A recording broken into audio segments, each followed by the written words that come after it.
Welcome to the Saturday Night Live Afterparty. This week, we'll be discussing Season 46, Episode 17 of SNL with host Carey Mulligan and musical guest Kid Cudi. I'm Catherine Coleman, and I'm joined this week by Steve Finn and UK-based filmmaker and actress Maria Webb. You can follow Maria on Instagram at __Maria Makes__. And you can connect with us at snlpodcast.com. All right, here we go.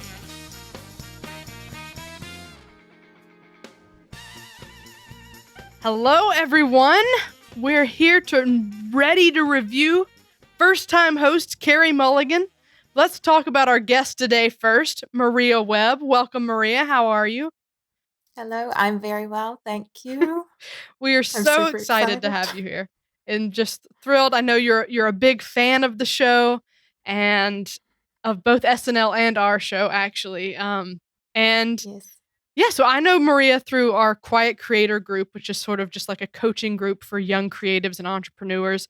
And she is a brilliant filmmaker based in the UK, like I said. But somewhere in there, Maria, you're going to have to enlighten us on what exact credibility you have to critique the institution of SNL. Yeah. Not to gatekeeper. I know, and I've been thinking about this question because I know that you ask it of your guests.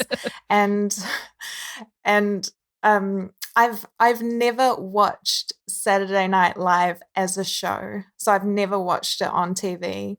You can't even watch the YouTube channel in New Zealand, which is where I grew up. So you can't access the YouTube channel there. Right. And but you can in the UK. So I watch it. The way I watch it is on YouTube. The way I came to know about it was just through really random sketches that I'd see here and there. Mm-hmm. And then I saw Bridesmaids. And then I realized that these actors in Bridesmaids started on Saturday Night Live. Mm-hmm. And they were in some of my favorite sketches. So I loved Kristen Wiig and Maya Rudolph and loved the Beauty and the Beast sketches. And yeah, and so that's kind of it started a little bit different for me. It was YouTube videos. Right. I kind of feel bad saying it that way, but that's sort of how it started. In a way that requires more dedication.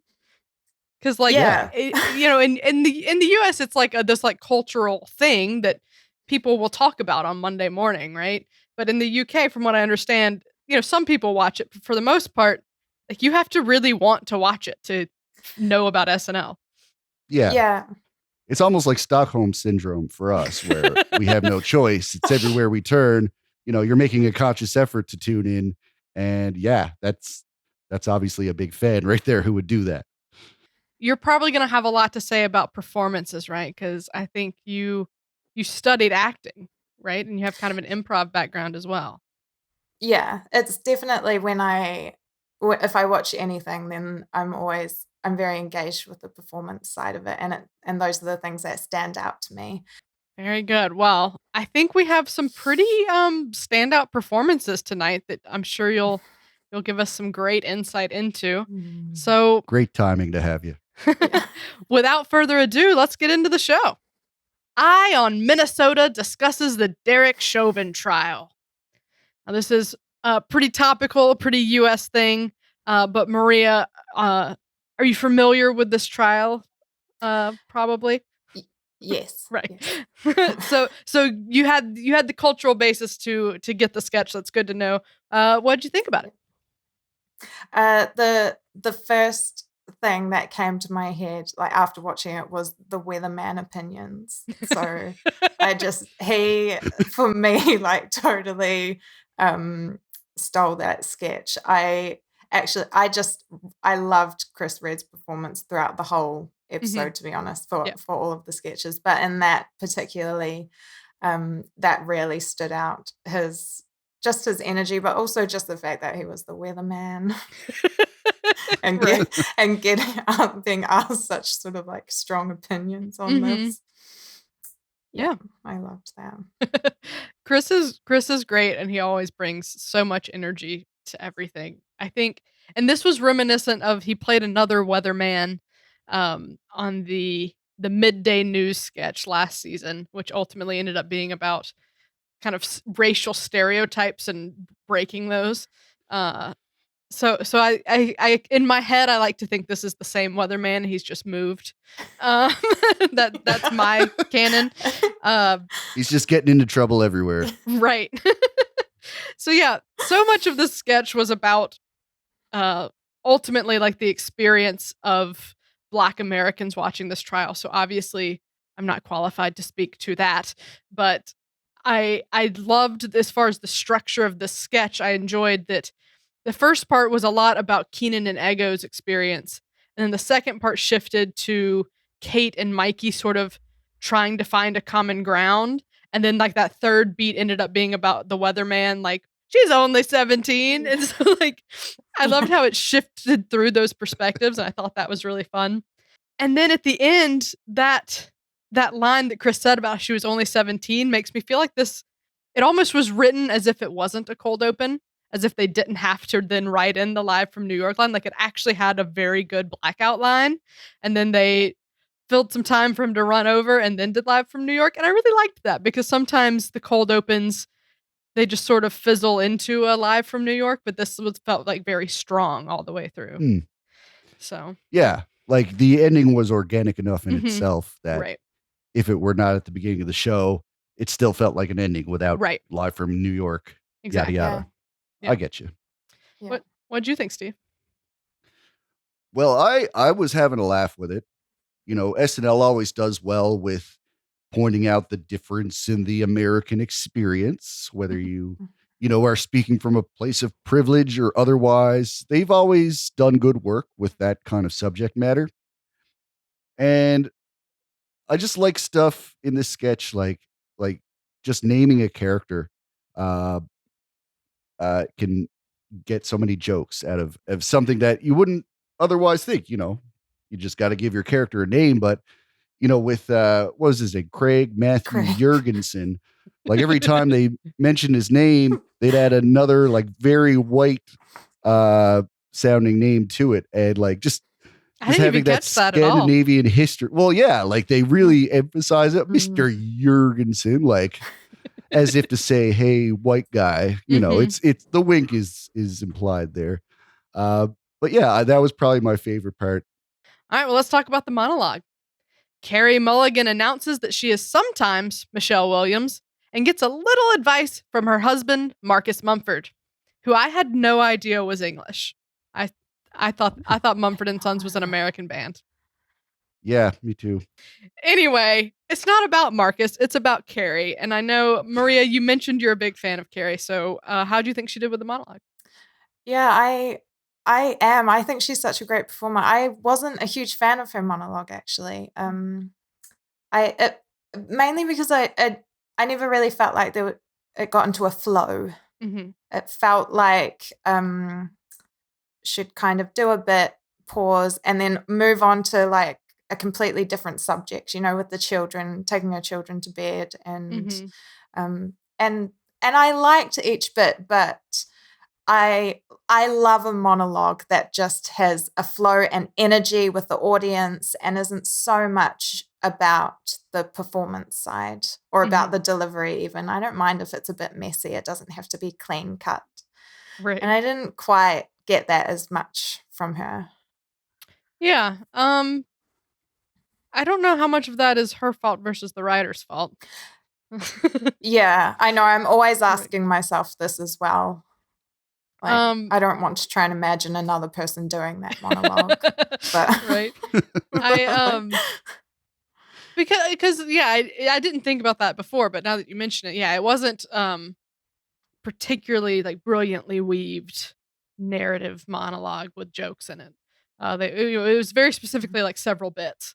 I liked the bits though, and I thought her timing with the audience was really good. You get a lot of people up there who haven't done it before, and they finish a joke and immediately try to roll into the next sentence without giving time for a laugh.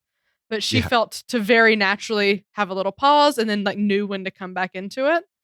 So I Yeah. appreciated that. She had kind of the stage performance to be able to do that. My complaint is that I don't really know who Carey Mulligan is. Um, Thank and you. they didn't tell me. I obviously Googled her in advance. And so now I know a handful of things she was in. But usually a monologue, especially with someone like this who might be more popular overseas or maybe just went over my head because she's in a lot of fancier films. Um, they usually make a point to say, or even make it, and they did make a joke about we don't know who she is, but then they usually come back to say, "This is what you know me from," and I don't feel like they Yeah. did that. They just said, "People confuse me with this person, and I'm married to him," and I thought that was a disservice to Carrie. Yeah, and especially because I don't know, I don't wanna say if she's nominated or not, but she's in Promising Young Woman, Yeah, that's what it's called, isn't it? promising And young woman. normally they have a plug for something like that as well, Mhm. and I thought that maybe they might have either put a joke in about that film or she might have plugged it at the end, but yeah, it's true, They never said anything never about really it. got that. No. Yeah. But I liked the bit with Marcus. It was kind of their chemistry was really fun. Even though I'm not necessarily the biggest Mumford and Sons fan, he won me over. He was sort of like annoyingly charismatic, right? Yeah. And then I thought maybe took the spotlight away a little bit because he was so very likable, and not that she wasn't likable, but I guess because we know we're a little bit more familiar with him. Yeah, Steve, what'd you think? Well, there's two distinct halves to this monologue. And I would say the first half is, to be honest, a little bit, slow pitch softball. Hey, I'm an actress that sometimes gets confused for another actress. We're not, we're not blowing any minds with this material. A little uninspired, but still written by a professional writer. So Right. they get the job done. Yes. And yeah, we're watching it saying, okay, these are jokes that work. They have a beginning, middle, and end, set up in a punchline, but they're just, it just feels like they're spinning their wheels and not really taking too many risks with it. Uh, then we get to the second half, which is just kind of a whole premise for a monologue that I guess just wasn't enough for a full monologue. So we get it in the back end as a second half of one. Uh, I don't think I've ever seen any musician cameo so eagerly played in the history of the show. This guy Right. was so thrilled to just be part of the show. I felt like this Mumford guy thought he was auditioning to be a cast member because he gave it everything he had. He's very excited. And I've seen him play with his band. I don't think he tries as hard with Mumford and Sons. And yeah, like I think we like that because he was just, you could tell that he was like, oh my God, you're giving me lines? You're giving me a cameo? Oh my God, you don't even have to pay me. I'll do so good. I promise, Mr. Michaels. Like he was just like a child who was just given $20 and someone opened the door to the candy store and said, go mad. It was, yeah, it was really, what's the word? Contagious. So my energy's way up at this point. The rest of the show, like I'm going to enjoy it no matter what. Yeah. By the end of it I was really enjoying myself despite the fact I do stand by I needed to know more about Carey Mulligan, but ultimately it was fun. Let's keep going. For a chance to win some KY Jam, 3 contestants try to find what's wrong with this picture. Maria, did you enjoy this one? Yes, I did. And I love these sketches anyway. So I love all of the game show sketches anyway. But this one, again, for me, Chris Redd's performance, just so well done. I thought what I really loved about this, I really liked what they did with the contestants. They kind of made them weirder than they usually do. Like they're sort of a little like not straight, but they're not too odd, and then their answers get get really weird. But like off the bat, like, does a bear spit in the woods and things like this? I was just like, it was brilliant. I loved this sketch. Yeah. Yeah, Chris Red does this thing with his eyes. That's amazing. Yeah. I've talked about those widening eyes. Yeah. Just real quick. It does such a great effect. I can see it becoming during his tenure, like similar to Keenan Reacts. It's just a Chris eye flare. Yeah. Steve, what'd you think about this one? I like What's Wrong with This Picture as a recurring sketch. Elliot Pence. He's a great guy. He always entertains me. The reason I like these sketches, though, is because, there's enough structure to it. Like, you know how it's going to go. You write a little intro or whatever. But like writing this sketch must feel like an improv game where you just get to sit in a circle and just shoot lines at each other until, you're making everybody laugh. And then you just capture like that brainstorming session. This is such a good format for a lot of people to come together and just like throw stuff at it, see what sticks. And once you just start down that path and you let yourself look for stuff like that, you can come up with some really weird, creative lines. And that's what we get out of here. Yeah, I was thinking about this as I was watching it, because I recently wrote a sketch where basically some of it was I just got the most random thing I could think of is what went on the page. And I was thinking how much fun they must have writing these. And then I got to thinking, I was like, did they imagine up a picture and then make jokes about it? Or do they find a picture and then write the joke? Like, what order does this go in? And I just would really love to know, like, did they call the graphic designer and they're like, we're doing this, give us 3 weird pictures. And then, or do they base it on something? I don't know. I'm just so curious. But Maria, I think you were onto something with, I feel like this is the 3rd, I think, outing of this sketch. Could be 4th. I think 3rd. And so you got to add a little something fresh in there, right? And I think the way they're doing that is by making everything from the top just a little bit more off. Because like I feel like in the previous ones, like they seem normal and then they start giving answers that are weird. But like you said, in this one, they're like, let's just turn everyone from 0 to 0.5 for their opening answers. Yeah. So everything's a little weird, including KY Jam. And just everything's like getting a little bit crazier at the beginning, and adding that layer in is super fun. Yeah. Yeah. Yeah. It was excellent. And actually, it was the first sketch that I watched as well, even though it was the YouTube order. And off the bat from that sketch, I was like, Carey Mulligan is going to be fantastic, because she just was that character. Like thinking over the show, I don't actually remember Carey Mulligan because she blended in so well with the sketches. She was just totally in all of those sketches, almost as if a cast member. And right off the bat, I noticed that because I just thought like it was a game show. Right. Yeah, she did blend in really well to the point where I started to think some sketches, I was like, wait, was Carey in that? And I was like, oh, yeah she was that person. She played a chair on Weekend Update. She was brilliant. She was the desk. All right. Let's get into our first pre-tape. A new IBS medicine only helps if you take it before you light up the turlet. Steve, did this one win? Absolutely.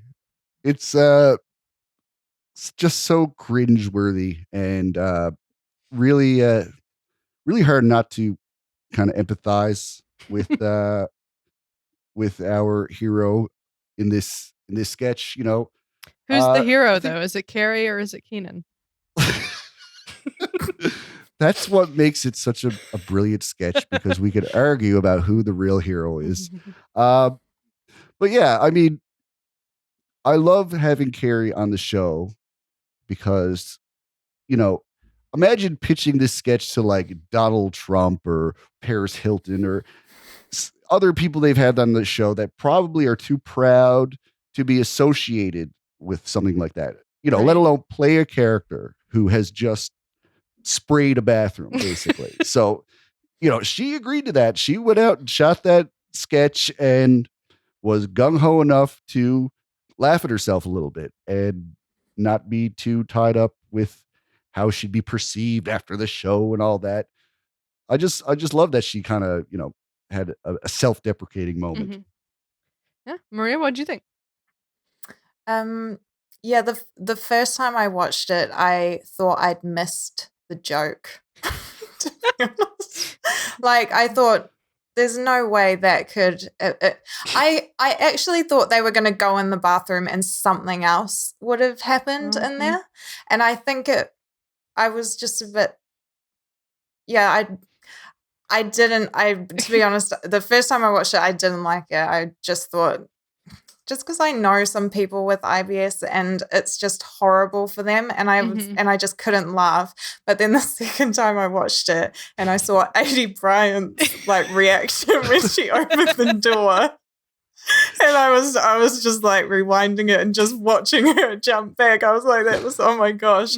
And then again, just I was like, okay, take yourself out of that position where you're thinking of your friends and, and what they've been through. And watching it from the performative side was excellent. Keenan was just so funny. And Carey Mulligan was really, she just delivered all of her lines really well. And so from that aspect, I thought it was done really well.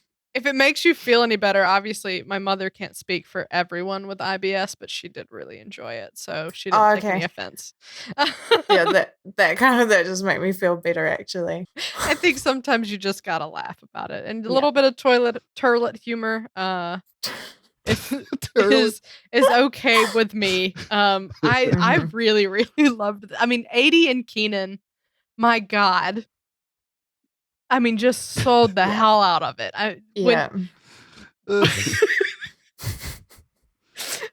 Their reactions, like you said, were so amazing. Like, I could just watch that on a loop.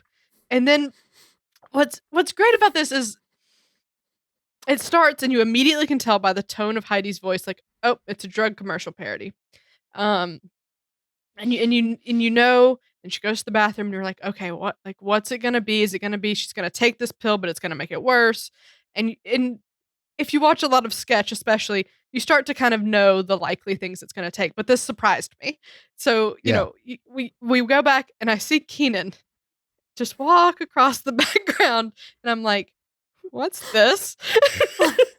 And then it takes this turn that I did not expect. And I was just howling. And when he said, you lit up the turlet, me and my friends all laughed so hard like we missed the next 4 lines. Yeah. I mean, that was fantastic. But it's so astute, right? Because those commercials, they act like once you learn about the existence of the medicine, then your problem's already fixed. Right. It's like, what's wrong? Oh, I just crap my pants. Well, did you know there's no crap your pants stuff? Oh my God, my problem's fixed. Like he's not. The poop's sitting. Not in my pants anymore. Yeah, it's like it just disappeared. I'm writing this sketch. Now. You still gotta, look to the future where you start taking that and you feel better. Right. So the fact that the damage has been done in the sketch. And yeah, she's got her new medication, which is going to be great going forward, but she's going to have to live in the moment with what she did for the time being. Mm-hmm. So good. Oh man. Yeah, it's just stupid poop jokes, but it's fantastic poop jokes. So I loved it. All right. Well, I think that was ultimately a big win. Took Maria a couple times, but that's all right. Let's keep going. A young boy calls his friend when things get heated with his study buddy. Steve, since you were once a teenage boy, we'll let you speak to this first.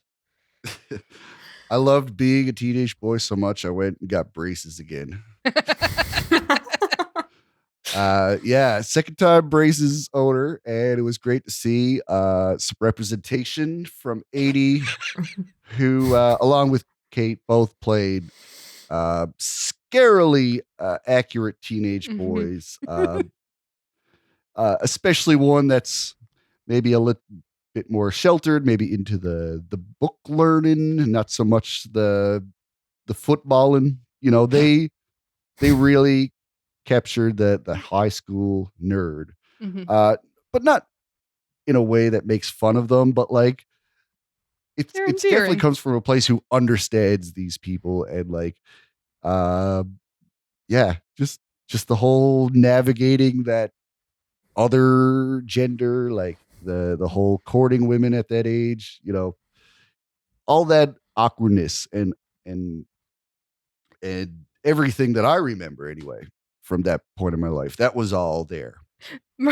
Maria, what did you like about this one? This was my favorite sketch of the night. Oh, yeah.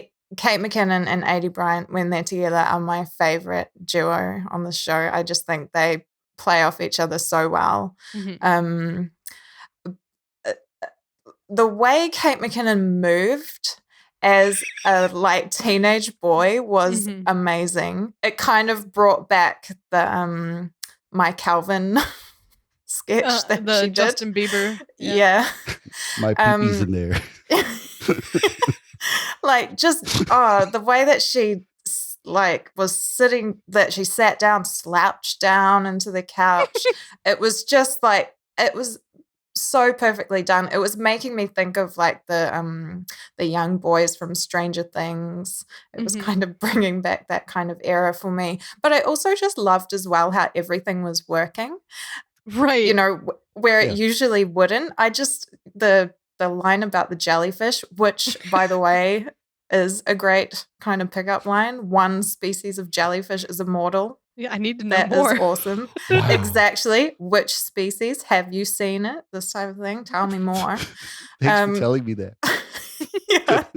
I just really loved it. But also just seeing the kind of friendship between these two young boys and how they had each other's backs and things like that, and phoning up your friend. It was such a sweet kind of moment too.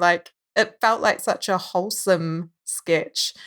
And then having Kate McKinnon play the young guy was just perfect. It was like the cherry on top. Yeah. Yeah. I think about how much this sketch would work if it was not shot the way it was, like if it wasn't a multi-camera live sketch and something more cinematic, then you wouldn't be able to get away with this much. Like the fact that Kate's leaning away and she's only like a couple of feet away from Carey, like none of us are saying, hey, you should clearly hear everything they're saying. Yeah. Like, nobody's saying that because like our in a live sketch, we kind of we're much more forgiving. Like Right. if this was like filmed cinematically, we'd probably expect like him to like run into another room and shut a door. And then you waste all that time setting that up. So like a live sketch where it feels like a pretend land and you have a much easier time suspending your disbelief. You can make it a sketch like this. So the little details in this were so perfectly captured. And that's like what Anna Dresden and Allison Gates wrote it. And it's what they do best. Like they just find every little weird thing about a situation and can put it in there. Like I'm on a Papazon for 2 is such a funny line. Like there was no reason they needed to describe that, but like they did, and it was better for it. And then little things about like there's 2 holes, we've got a firecracker on our hands. Like they just like they tapped into exactly how like teenage boys see things like that, and it's fantastic. This is a sketch made completely by women that somehow is so perfectly accurate. And I really, really loved this. Kate and Aidy duo, I'll take it any day of the week. All right, well, up next, everyone loves their weird little flutes, including Kid Cudi and Timothy Chalamet. Maria, was this music video a win? Yes, it was. As an ex-flute player. Oh, I didn't we have an expert in the house? You left the flute playing. Okay. I barely played. I think I played for 1 term. Not really, Nice. but but I do know how to hold a flute, and that was one of my favorite things, was to watch everybody just choose how they wanted to hold the flute in the sketch. like just a However they full-on grip wanted. around the whole thing. Mhm. Yeah, I really like this music video. I like all of the kind of the Pete Davidson music videos that they do. I think they're so much fun. This one, always nice to have a Timothée Chalamet surprise at the end. Yeah. It's one of those things. It was just silly. Mhm. It was, I enjoyed watching it for its silliness. Didn't have to read too much into it. Just kind of went along with the fact that they were into little flutes. I love the grandma. The grandma was my favorite bit in that, when she got up and started playing her weird little flute. Yes. Yeah. The quick little, she screams, cut away, cut back, she's playing the flute. Yeah. That was fantastic. Yeah. Yeah, I loved this. I didn't think it was the catchiest of the songs this season, but I think I said this last week. I was like, that might speak more to how good all of the songs have been than this one, like, lacking something. I thought this was really fun, and it's a really astute observation, because I think you could take it as some sort of slight to Lizzo, but I think what they were more, I don't think that's what they meant. I think they were more just picking up on a lot of rap songs have this weird little flute in the background, and like they were picking up like, this is a thing, and we're going to address that and bring it front and center. And I like that they started with that, but then to heighten it, they went to and these are all, we have a flute, and that's kind of weird to have in this song. Also, flutes are weird in general. You got to clean the spit out of them, and also like being in band is weird. And like they kept piling on and getting. It started out as being about flutes and rap songs, and ultimately ended up being like flutes, man. And then like that turn at the end where they're all just in a music store. Fantastic, brilliant. I really liked it. Steve, what'd you think? I was loving this. I've always said, hip hop music.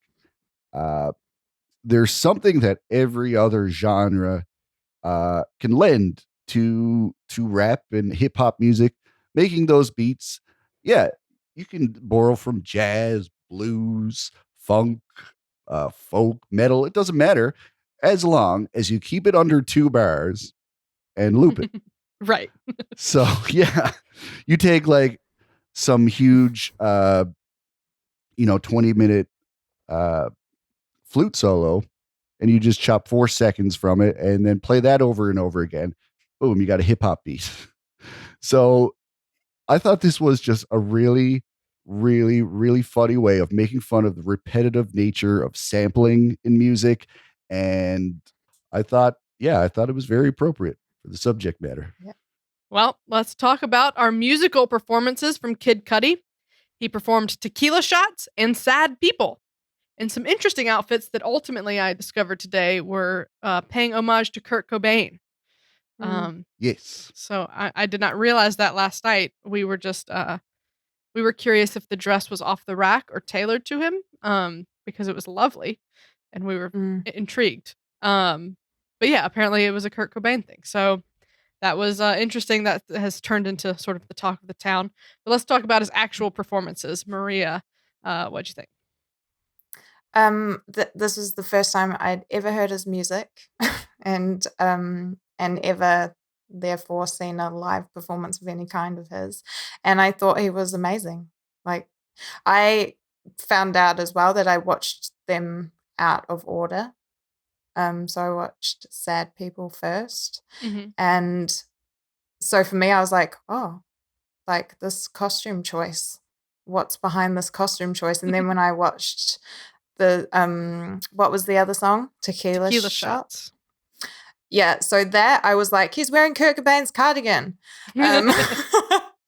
Like, I've seen this cardigan before, and so then when I looked it up, I was like, oh my gosh, okay, I can see that now, and I thought that was a really nice touch. But as a performance, I just thought it was great. The lights and Tequila Shot was so cool. I love when musical guests do quite minimal staging, but with something really impactful like that. And I thought the lighting was just fantastic for that Mhm. performance. I was Nice. really into it. Like, I will probably now listen to his music based on those performances. Yeah. For The sure. lasers were super cool. I feel like a child. I love lasers. Like when Nick Jonas performed a few episodes ago and there was like the swirling laser things. I ended up watching this whole YouTube video about how they do that. Um, they're just so cool. Uh, Yeah.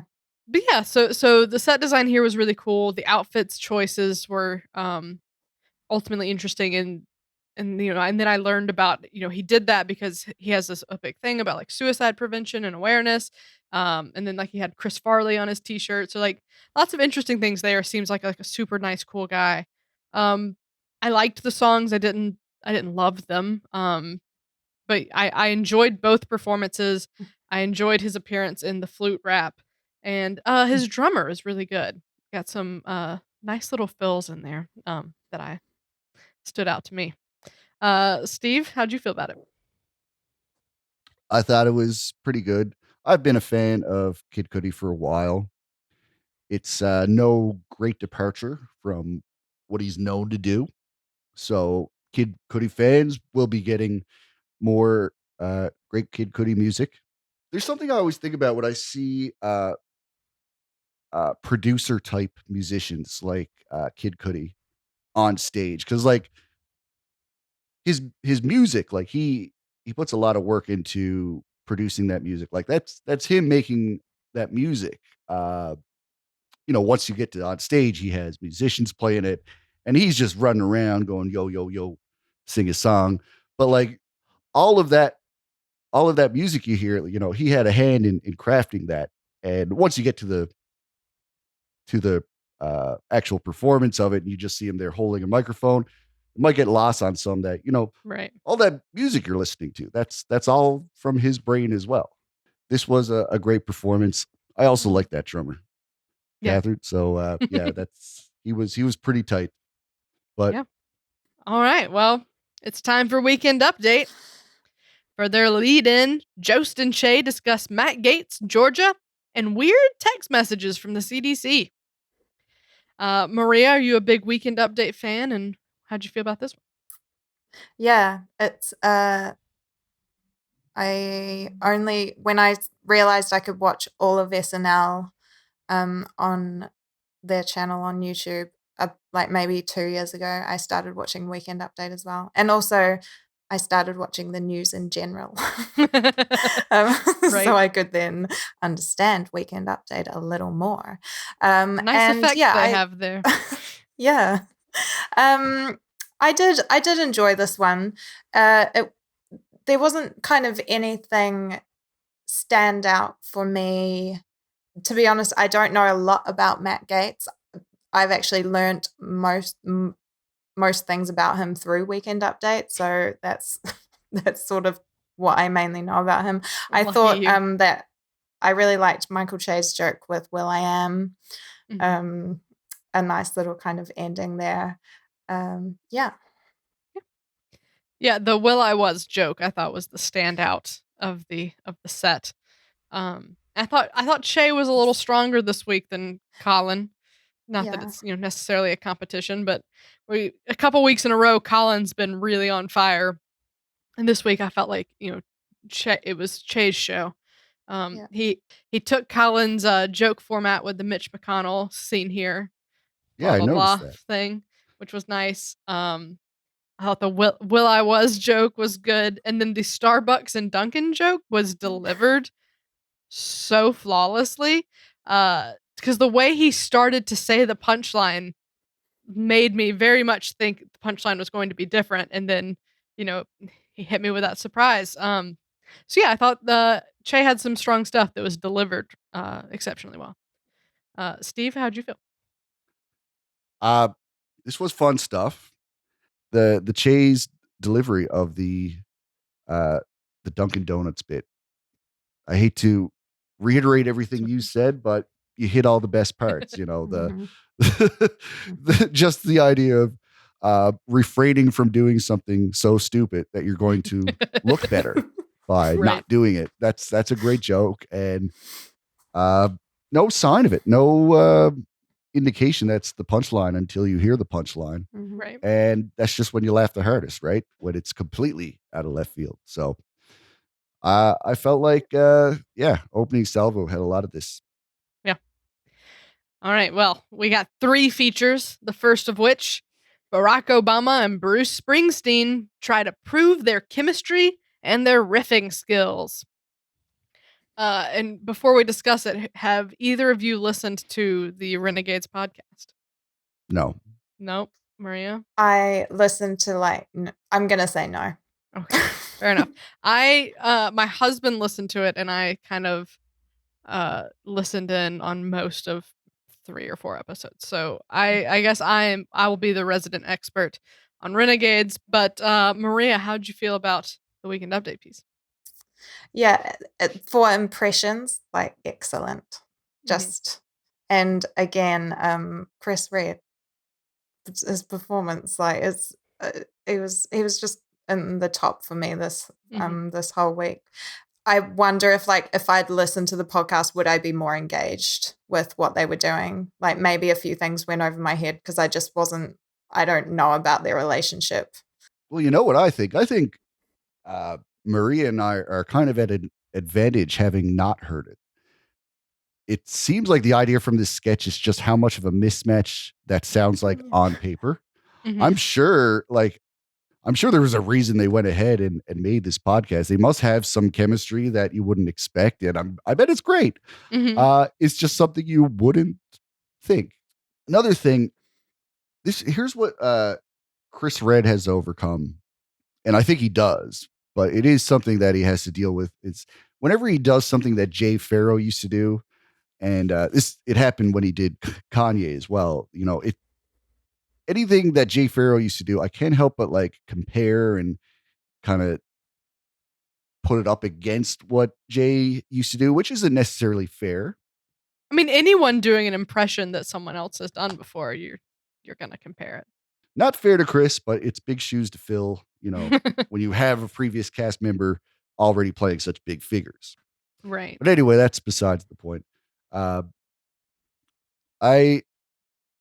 just loved Beck's characterization. He's such a silly man, Bruce, with his raspy voice and the way he dresses. You could go a lot of different directions with just the look of that character and make him as silly as you want. There's so much room for that. He just sort of half yells all the time. And his eyes are always kind of shut. Yeah, it's really good.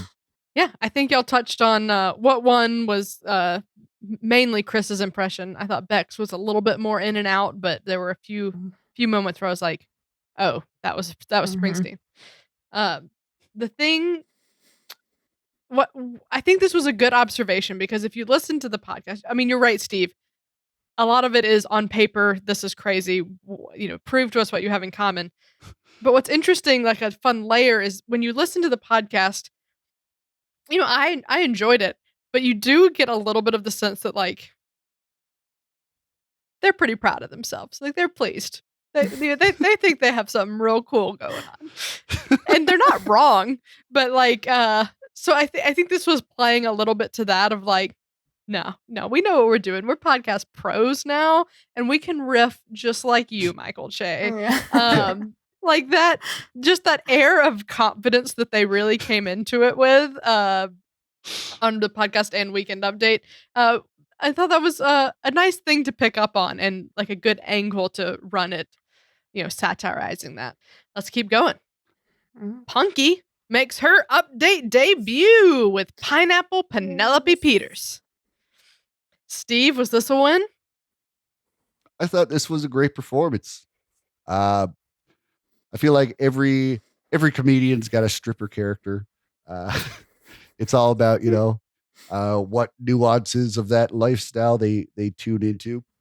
And I enjoyed Pineapple Penelope third P. I forget her name. She had Peters. Pineapple Penelope Peters was a lovely lady. I like the sass, the attitude. It was a great way to just have a bird's eye view of the news story that they're talking about. Someone that Mhm. would have been at a vantage point to speak of it, but where it's got a little bit not so high society. You get to have a little fun with a character that colorful. So Mhm. it's just a fun circumstance of events that allows to come up with a funny stripper character that's got a little more to say. Yeah. Yeah, I think the big thing that won was Punky's performance and the energy she Yeah. brought to it. So Maria, do you wanna speak on that a little bit? Yeah, I definitely thought that, and especially, for her first kind of appearance on Weekend Update, which can you see a lot of people quite nervous, or a lot of Mhm. cast members can be quite nervous doing that. I just thought she was so good. She was so comfortable. I would have trusted her if she improved anything as well. She seemed so in tune with the type of character she wanted to play. And that's always such a pleasure to watch as well, when someone just decides to go in 100% with what they're doing. Mhm. And I was totally getting that from her. It was such a joy to watch a performance like that.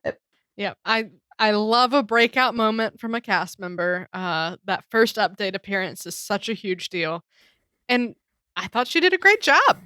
She rolled out there with all the confidence in the world as if she'd done it 100 times, Yeah, and seemed to be not just performing it, but having fun doing it. yeah, Um, and that's really cool. I thought this was really, really well performed. Like you said, Steve, it's such a good angle to go with the story as, because it would have been really easy to trot out an impression of the guy that got fired, but this is so yeah. much more interesting. Yeah, Um, really happy for Punky. Just need Mhm. Dismukes at the desk before the season's out, right? for the hat Yes. trick. Yeah. Yeah. Yeah. All right. Well, Mhm. very happy for Punky. Let's talk about the final feature. And Yes, let's do it. spoiler, my favorite one. The iceberg that sank the Titanic is here to set the story straight. Oh my god. Yo, Titanic's my favorite movie. It's been Oh, my favorite movie Same. since I was 7 years old. I never got Yes. over it. Um, Yes. as soon as Colin did a Titanic setup, I was here for this. Mhm. Uh, so Maria, what did you like about it? Yeah. I mean, like, first of all, I'm, like, resonating with everything you're saying right now. All I saw in the title was the iceberg, and I was like, "It's April. This is gonna be Titanic themed." Like, I Yep. just didn't need to know anymore. It was everything I Mhm. hoped it would be and more. I couldn't have imagined a a better performance. Everything from bringing up the water, just getting his ass knocked off, and that being his best feature. Just like it was a complete, in my opinion, a completely faultless bit. I Mhm. absolutely loved it. The song at the end rounded it all off beautifully. Explained the diamante studded blazer, and because you're like, why is he so glamorous? Like, what Right. what is this going to lead to? It was just perfect. Mhm. What, I like, agree. I didn't know I needed this extra information about Titanic until I saw this. Right? The only thing this was missing was a mention of the faulty rivets on the ship, which is what's Yeah, the really to newest blame. fact. Uh, Yeah, it's in the the Snyder Cut. fire. yeah. But no, this was perfect. Bowen, I mean, wow, he just Yeah. performed the heck out of it. I thought it was such a great idea. The costume was amazing. Bowen had a little bit of blue on his face going into the Mhm. next sketch. But yeah, I loved this. For the iceberg to play the victim, it just like, gives you so many places to go, and and they somehow managed to hit all of them. And then added in he's a musician. Yeah. Which is so out of left field and so great. And of course the song's like bad. Yeah. Which just makes it all the better. I loved absolutely every single thing about this, including the very solid points that he was making. And I will Yeah. shift my rage to the water now. Yeah. I'd go as far to say as the next time I watch Titanic, it will be different. Like, because of I this think sketch. you're right. Like, I don't think I will ever be able to watch that iceberg. Like when they're on the ship and they're like, iceberg straight red. ahead. I'm just gonna see Bo and Yang's face under the water, like bobbing up in the water. That naughty water. I smell a fan edit coming. A cultural impact for the ages. Yeah. Steve, did you feel as enthused as we did? Yeah, for sure. I was part of the Titanic mania from 1997. And none of us have been the same since. Mm-hmm. I just want this whole piece to be an example of just taking a chance on the weirdest ideas you have. Like when you feel like you have writer's block, maybe it's not that you have writer's block, but you're just not giving the weird stuff that comes to your mind a chance. Because I'm sure there's lots of people that say, oh, what if I did a sketch that was the personification of a iceberg, but not just any iceberg, the one that hit the Titanic, and maybe he's got like, you might think you're a crazy person just for thinking that. No, let's go write a game show sketch. But yeah, like Bowen is comfortable enough with his weirdness and his different way of thinking to actually entertain this thought and come up with so much material from such like a from left field idea. And like, not only did we get all the perspective of the iceberg, but like all the randomness of him becoming a musician and singing a song at the end. Like the just the structure of this piece is so it's like a tornado. It's like a shipwreck. But yeah, this was, I think, the best piece of brilliance of the night. Yeah, a tornado is a good way to put it, and Bowen brought all of the energy to make that tornado work. Yes. I don't actually have anything more to say about it, but I just loved it so much. Like I wish we could talk about it for another hour. I think it's also another really classic example of, like what you were saying, Steve, that you can really write and do anything, and if you're enjoying it as well while you're doing it, then everybody else is going to be in there with you. And so not only did he write an amazing bit, but he just performed it in such a great way. All right. Well, coming out of Update on a pretty big high, let's keep going to two entitled young white kids cause trouble on the starship Andromeda. Maria, what one about this one? This is I love this kind of comedy where you've got something really straight going on. A really serious issue, and there's just someone's messing with it, in some way.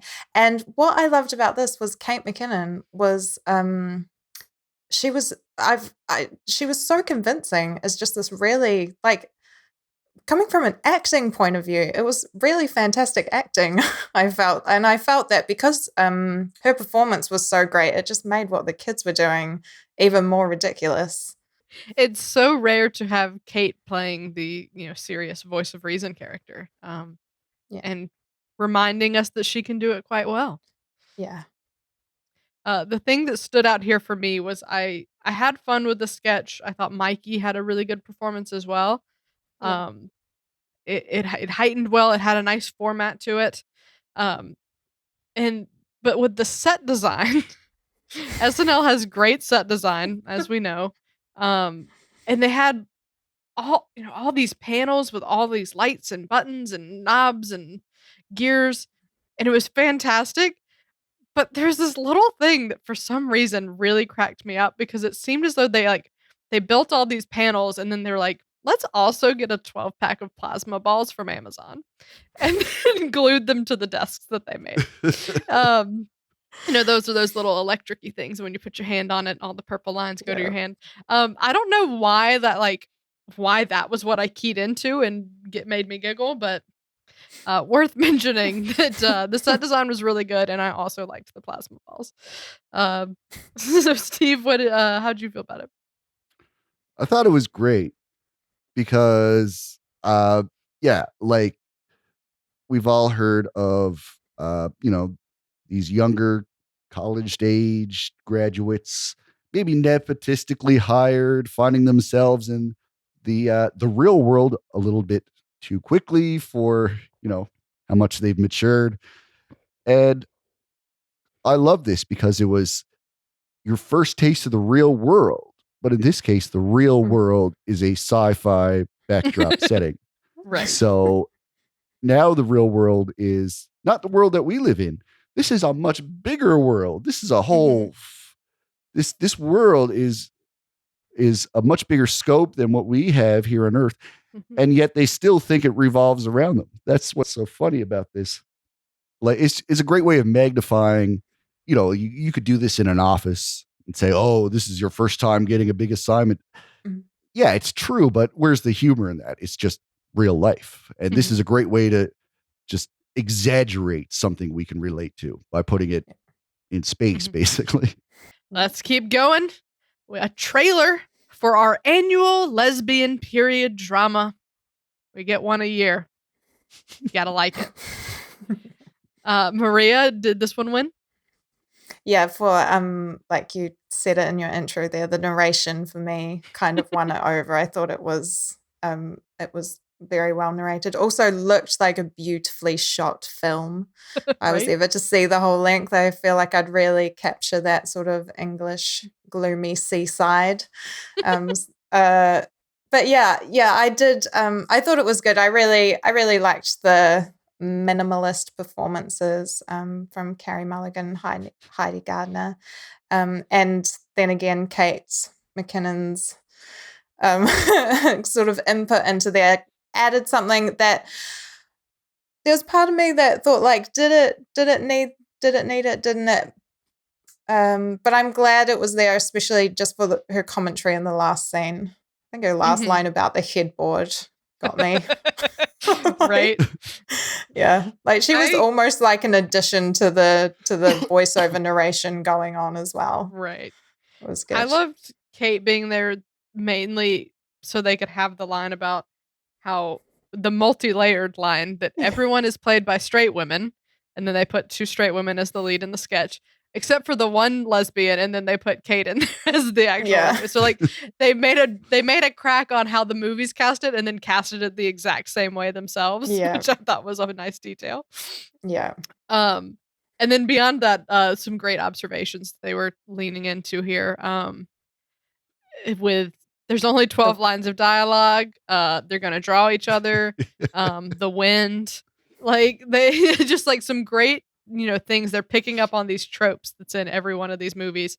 And Allison Gates is behind this one with Fran Gillespie and Sudie Green, and I'm thinking Allison Gates must be the world's most observant human being, because everything she writes has these like super specific details in it.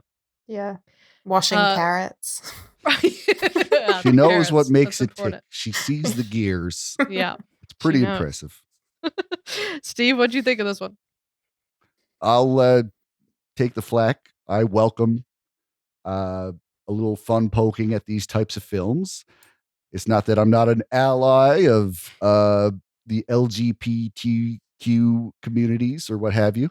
But like all these movies, they just feel like an easy win that makes us all feel good. Like, of course, if you go back far enough in time, you can easily judge everyone around you for not being as progressive as you. Like, I feel like they got the point of that, but they also, like you said, they noticed a lot of details in these movies, like the walking on rocky beaches because the production can't afford to go out and build old towns and sets, so everything just takes place where nothing exists. And yeah, so it's all there. It's all together, and it works as a comedy piece.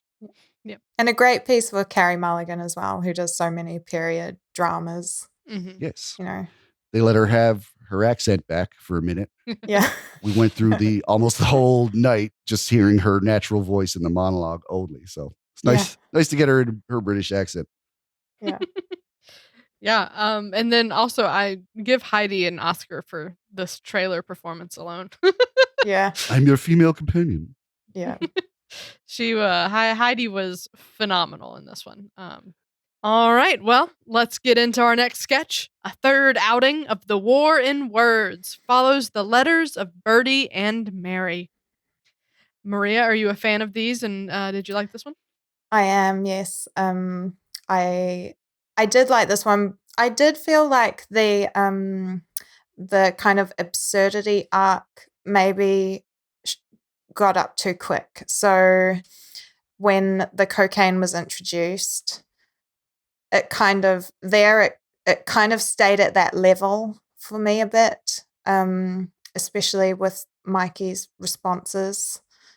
His kind of like cocaine, and then everything was sort of at that level. And I felt with the other ones it was a little more gradual to get up there. Kind of it stepped up a little smoother, but I really enjoyed it. I thought it had a fantastic ending, a nice way to wrap it up, bringing that photo in.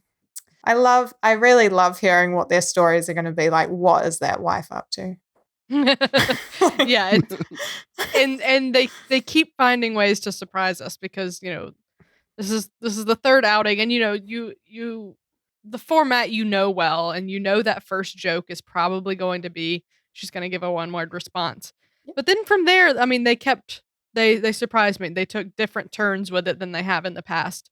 And I enjoyed it. I'm still having fun with these, and they're managing to surprise me. So, that's all good. Steve, how'd you feel? Okay. Y'all are talking about these new turns and everything. And I guess I wasn't as observant, or I don't remember the previous ones as much. It just felt like the same ride to me. I don't know if I certainly didn't notice, if that cocaine bit was escalating things quicker than the earlier ones. Because to me, I just saw another one of these sketches. And I think if you snuck this sketch into like a clip show episode, you could probably fool me into thinking this was not new. And this was one of the ones I had already seen. Because I don't necessarily remember the jokes, but I remember the feel, the ride, and I feel like I got the same ride again. Yeah. Yeah, the structure didn't change at all. They just I think they filled in the beats differently enough for me to still have fun with it, if that makes sense. Yeah. But to me, this was more of the same. And while they don't do these too often, enough time has passed. We've had enough years with Mikey doing these that I feel like they're starting to pile up, and we're getting a lot of them. Yeah, I mean, I liked this one. I don't know that we will need a fourth one. I don't know how many more of these they can do. But yeah, obviously your mileage may vary. So let's talk about our 10-to-1.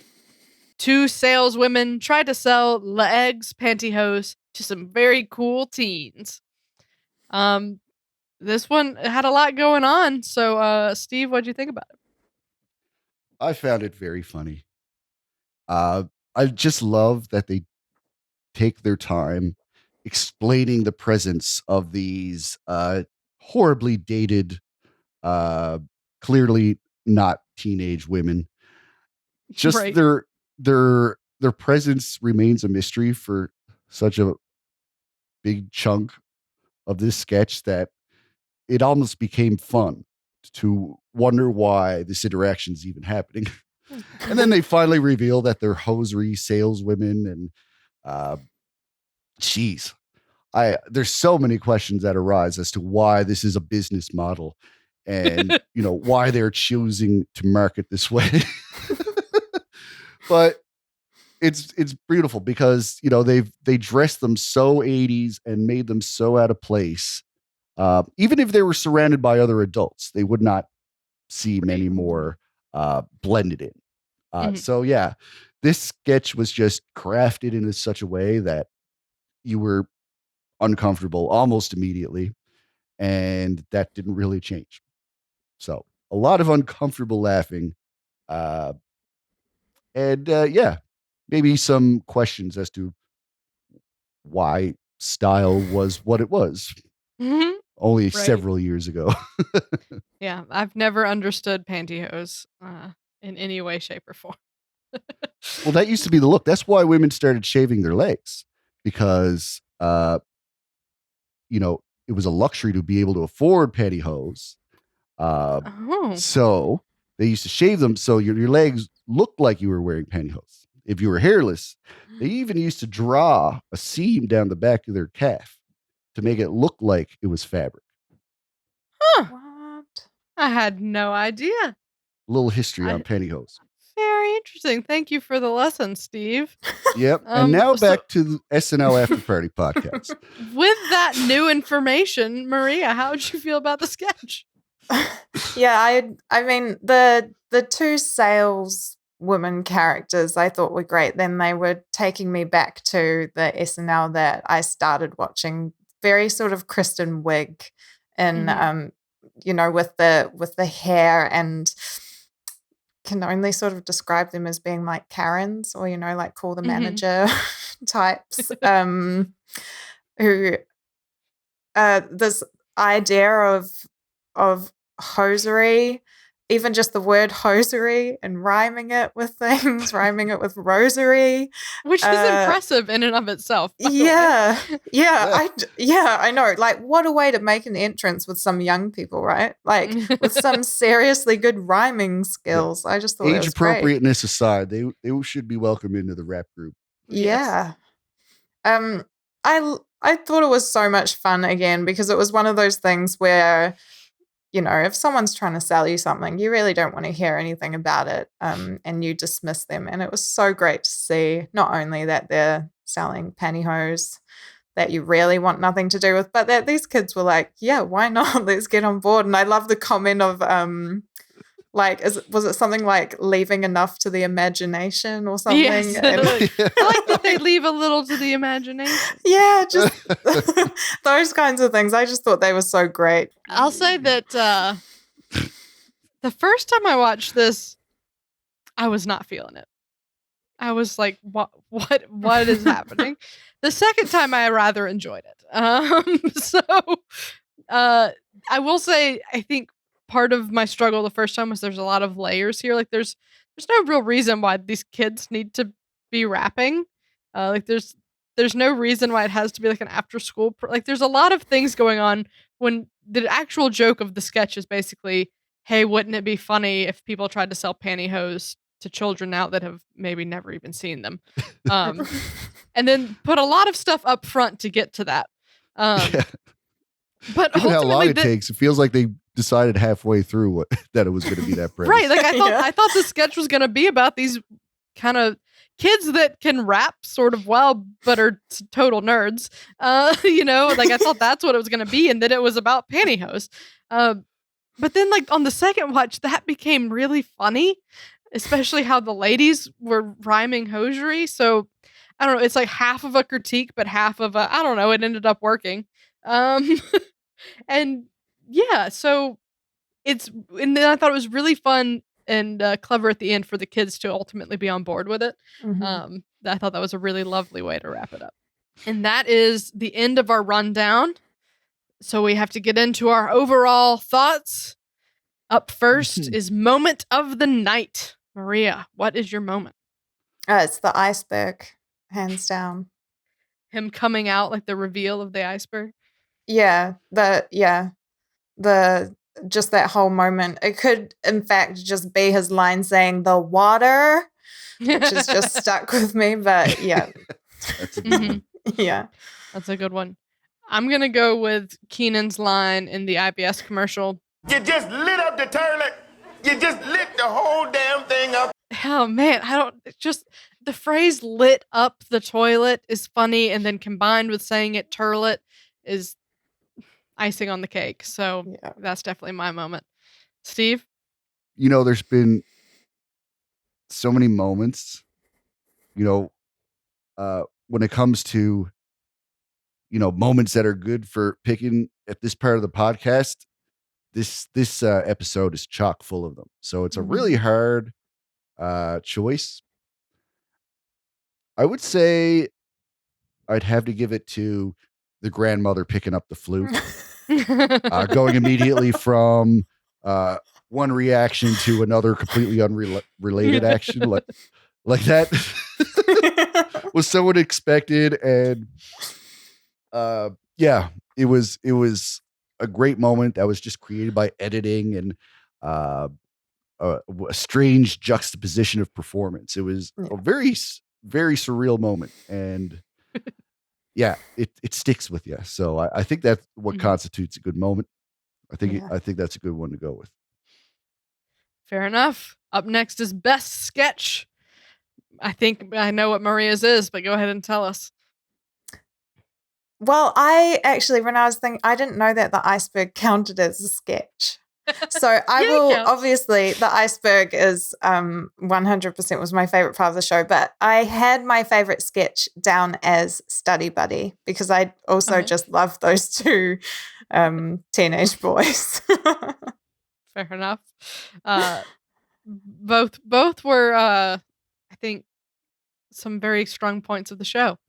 Yeah. For me, the best sketch is there were three strong contenders in my book, which was the IBS commercial, the iceberg, and the lesbian period drama. And I'm torn. I still don't know which to choose. I think I'm tempted to go IBS because it was so funny and like so shareable, and I love it. But I think just because of my love of Titanic, I got to give it to Iceberg. Iceberg gets the edge there. It was so unexpected and so good. So the Iceberg, the Saints of Titanic, sketch of the night for me. Steve, what's yours? Sounds like the iceberg's getting a lot of praise. I've always felt weird about giving a weekend update bit sketch of the night. Just because,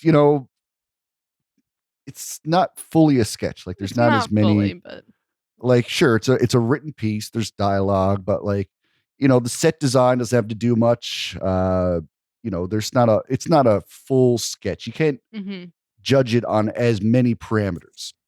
So I never really felt it was fair to give it to those. Although if I were to break my own rule, I think the iceberg bit is probably some of the best of the show. But traditional sketch wise, I am going to give it to Study Buddy because that was the most fun. It was, it was probably some of the best performance of the night. I loved seeing Kate do something so new. And 82, like we've seen them be goofy, but this is like a whole different tool set that they're going for with these characters.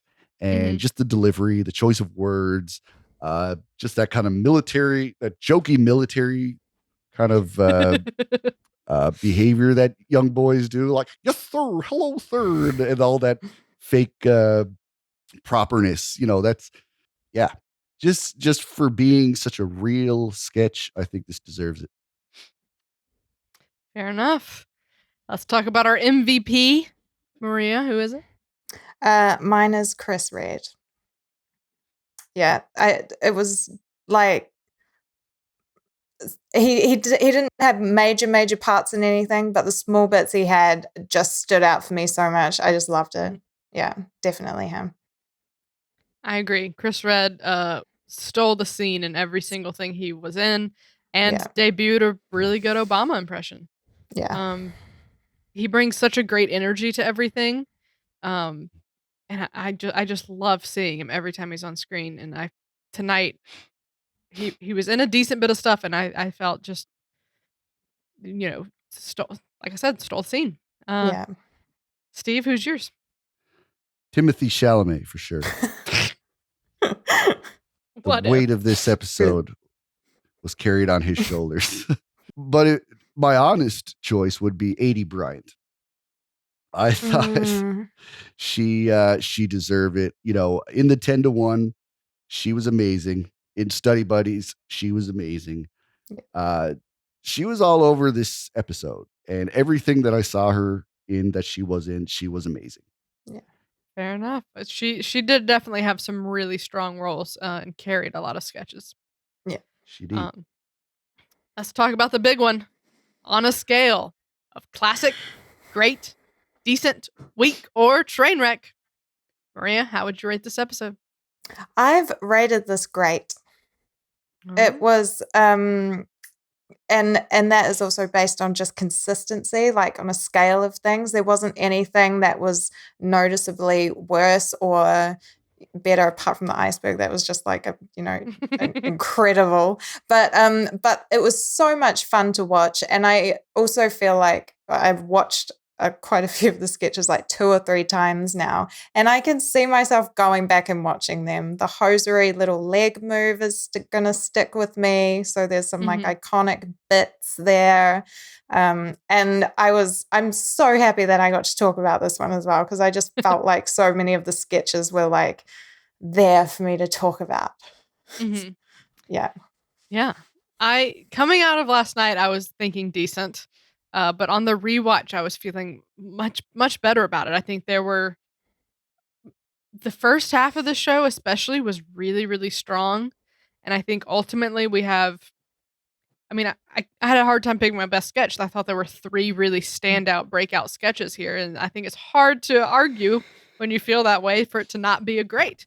Because I think all of those have the potential to really be a cultural moment where people tune in and they want to see these sketches. So I think there's a lot of good stuff in here. And the things that I didn't like as much still worked. So yeah, I'm gonna side on a great. Steve, what do you think? I'm also a line jumper from earlier to now, because like I said earlier, it was a very bipolar episode. We got some very weird stuff over here. We got some very normal stuff over here. So I was thinking, that must average out to a normal or a decent, whatever we call it. But hey, normal doesn't necessarily mean bad, right? It just means it's more approachable. It's just a little bit, easier to swallow. That's not necessarily a bad thing. I love the weird stuff, and I didn't necessarily hate the normal stuff. Like, yeah, I played it safe and was probably not the most inspired, but it was still serviceable. So there was nothing bad. There was some okay stuff, and there was some really great stuff. So I think the show deserves a great this time around. Very good. So that's 3. Feeling good about this episode. A unanimous great going into a little bit of a hiatus. And Maria, thank you so much for joining us today. Oh, thanks for having me. I'm honestly I'm so happy to be able to do this. Thank you so much. It was a lot of fun getting the perspective from across the pond. Very interesting. And everybody told me you were in the UK or from the UK, which I guess isn't a lie, but you're from New Zealand originally. Yeah. Okay, yeah. Because I was hearing your accent when we met, and I was like, okay, that's not quite British. I told her no one was going to pick up on the accent difference, so you made me a liar. I was like, I don't think anybody over here knows the difference. All right. Well, Maria, I know you have a very cool project you've been working on called Fake Blood. Do you want to give us a quick little pitch on that? What's your next steps? What to look out for? Yeah, just quickly about it. It's a short documentary called Fake Blood. Like you said, it's about period positivity. So about coming off the pill and reconnecting with menstruation in a more positive way. We are filming at the moment. So we've filmed sort of the first part. We're getting a little more funding in now to film the second part, but it's mainly to start the conversation. It started, but we want to carry it on. We want to get it out there even further. So you can find information about it on my Instagram, and there are links and things on there if you want to read any more. Well, I know the shoot that y'all did do was very interesting, and I'm so excited to see how it comes together visually within the film, because I know your husband Harry, and he talked about it a lot leading up to it. So I'm very excited to see this project pan out. Yeah. And so Thanks. everybody stay tuned on that. As far as me, what I have going on the hiatus is a couple sketch shows. So I have my first show. I just got onto a team with Boogie Manja Sketch Collective, which is, I think, might be at this point New York's only surviving collective of sketch teams. But I'm on there. My team's called Wilburn. We have a show April 23rd. You can catch it on twitch.tv/Boogie I think it starts at 9. And then the week after that on Wednesday is a show with my team Separate Beds on twitch.tv/Lit Comedy. And I have a sketch in there about Titanic. So it's on the brain. Everybody tune in. Sweet. Steve, you got some schoolwork to do? Yeah, nothing fun to throw out at all y'all because I'm working on myself right now. I'm taking a me month. That is most important. Yeah. That's just how I do it right now.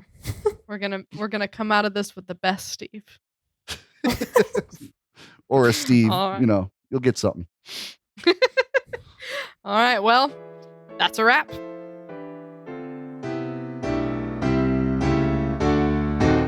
Thanks to Steve Finn and Maria Webb. And thanks as well to our most generous patrons, Sam Bowers, Neil Weinstein, Justin Gardner, Carissa Eubank, Grace Kogan, and Brian Clark. If you're enjoying our show, please subscribe on YouTube or wherever better podcasts can be found. Your subscription helps us grow, and your support is greatly appreciated. We'll be back in May when SNL returns for its finale run. But until then, this has been episode number 134 of the Saturday Night Live Afterparty podcast. I'm Catherine Coleman. That's my story, and I'm sticking to it.